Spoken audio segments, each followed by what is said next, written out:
ನಮಸ್ಕಾರ ವೀಕ್ಷಕರೇ, good is good ಮೋಟಿವೇಶನಲ್ಗೆ ನಿಮಗೆಲ್ಲ ಆತ್ಮೀಯ ಸ್ವಾಗತ ಸುಸ್ವಾಗತ.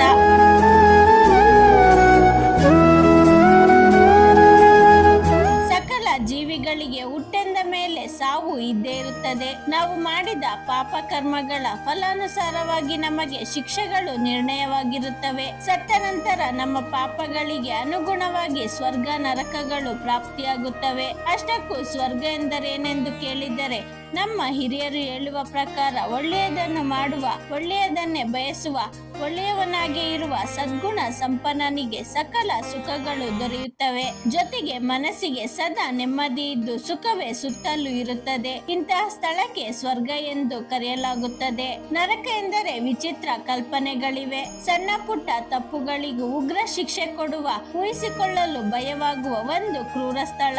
ಅಲ್ಲಿ ಕಾದ ಎಣ್ಣೆ, ಬಾಂಡಲ್ಲಿ ಶೂಲಗಳು, ಕಣ್ಣು ಕೀಳುವ, ಕಿವಿಗೆ ಕಾದ ಎಣ್ಣೆ ಸುರಿಯುವ, ದೇಹದ ಚರ್ಮವನ್ನು ಸುಲಿಯುವ ಯಮಭಟರು. ಹೀಗೆ ಹೇಳುತ್ತಾ ಹೋದರೆ ಸಾಲದು. ಇಂಥ ಸ್ವರ್ಗ ನರಕಗಳನ್ನು ನೋಡಿಕೊಳ್ಳಲು ಒಬ್ಬೊಬ್ಬ ಅಧಿಪತಿಗಳಿರುತ್ತಾರೆ. ಅದರಂತೆ ಇಂದ್ರನು ಸ್ವರ್ಗಕ್ಕೆ ಅಧಿಪತಿಯಾದರೆ ಯಮನು ನರಕದ ಅಧಿಪತಿ. ಶಿವನಿಂದ ನೇಮಿಸಲ್ಪಟ್ಟವರು.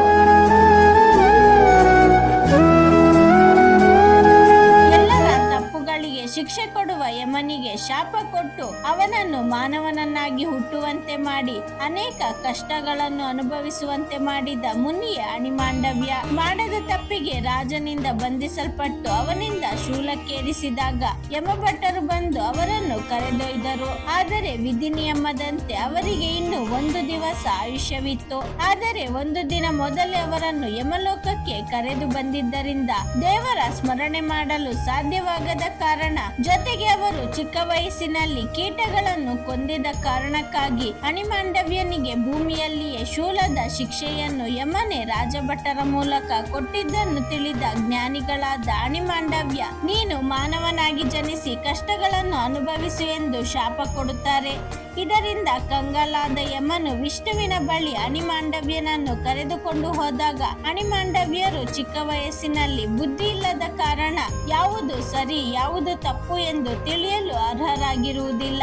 ಹಾಗಾಗಿ ಚಿಕ್ಕ ವಯಸ್ಸಿನ ತಪ್ಪುಗಳಿಗೆ ನರಕದಲ್ಲಿ ಶಿಕ್ಷೆ ವಿಧಿಸಬಾರದೆಂದು ಹರಿಯನ್ನು ಬೇಡಿಕೊಂಡಾಗ ಹರಿಯು ನಸುನಕ್ಕು ತಥಾಸ್ತು ಎಂದಾಗ ಕಣ್ಣಂಚಲ್ಲಿ ನೀರು ಸುರಿಸುತ್ತಾ ಅಣಿಮಾಂಡವ್ಯ ದೇವರ ಪಾದಕ್ಕೆರಗಿ ಯಮನಿಗೆ ಶಾಪ ನೀಡಿದ್ದಕ್ಕೆ ಮನ್ನಿಸಬೇಕೆಂದು ಕೇಳಿಕೊಳ್ಳುತ್ತಾನೆ. ಆದರೆ ಜ್ಞಾನಿಯಾದ ಅಣಿಮಾಂಡವ್ಯ ಕೊಟ್ಟ ಶಾಪದಿಂದ ಯಮನೆ ಮುಂದೆ ಧರ್ಮರಾಯನಾಗಿ ಹುಟ್ಟಿ ಅನೇಕ ಕಷ್ಟ ಎದುರಿಸಿ ಕೋಪಗೊಳ್ಳದೆ ಧಾರ್ಮಿಕನಾಗಿಯೇ ಉಳಿಯುತ್ತಾನೆ. ಅಣಿಮಾಂಡವ್ಯರ ಬಗ್ಗೆ ನಿರ್ಧಾರ ತೆಗೆದುಕೊಳ್ಳುವಾಗ ಯಮರಾಜ ತಪ್ಪು ಮಾಡಿದ್ದರೂ ಕೂಡ ನಂತರ ಅದನ್ನು ತಿದ್ದುಕೊಂಡು ವಿಷ್ಣುವಿನ ಬಳಿ ಅವರ ಪರವಾಗಿ ಮಾತನಾಡಿದ್ದರ ಪರಿಣಾಮವಾಗಿ ಧಾರ್ಮಿಕನಾಗಿಯೇ ಉಳಿದು ಧರ್ಮರಾಯನಾಗಿ ಜನಿಸುವ ಅವಕಾಶ ಸಿಗುತ್ತದೆ. ತಪ್ಪು ಮಾಡುವುದು ದೊಡ್ಡದಲ್ಲ, ಆದರೆ ಅದನ್ನು ತಿದ್ದಿ ನಡೆದಾಗ ಎಂಥವರಿಗೂ ಕೂಡ ಭಗವಂತ ಮತ್ತೊಂದು ಅವಕಾಶವನ್ನು ಕೊಡುತ್ತಾನೆ ಎನ್ನುವುದಕ್ಕೆ ಮೇಲಿನ ಕಥೆಯೇ ಉದಾಹರಣೆ.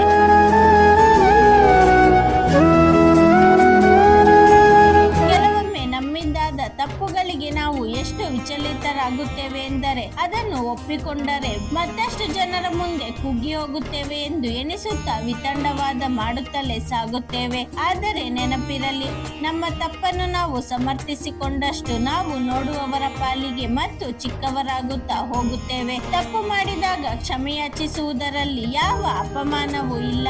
ಬದಲಾಗಿ ಇದರಿಂದ ನಮಗೆ ಒಳ್ಳೆಯದಾಗುವ ಅವಕಾಶಗಳೇ ಹೆಚ್ಚು. ಪಶ್ಚಾತ್ತಾಪ ಪಡುವುದು, ಕ್ಷಮೆಯಾಚಿಸುವುದು ವಿವೇಕಿಗಳ ಲಕ್ಷಣ.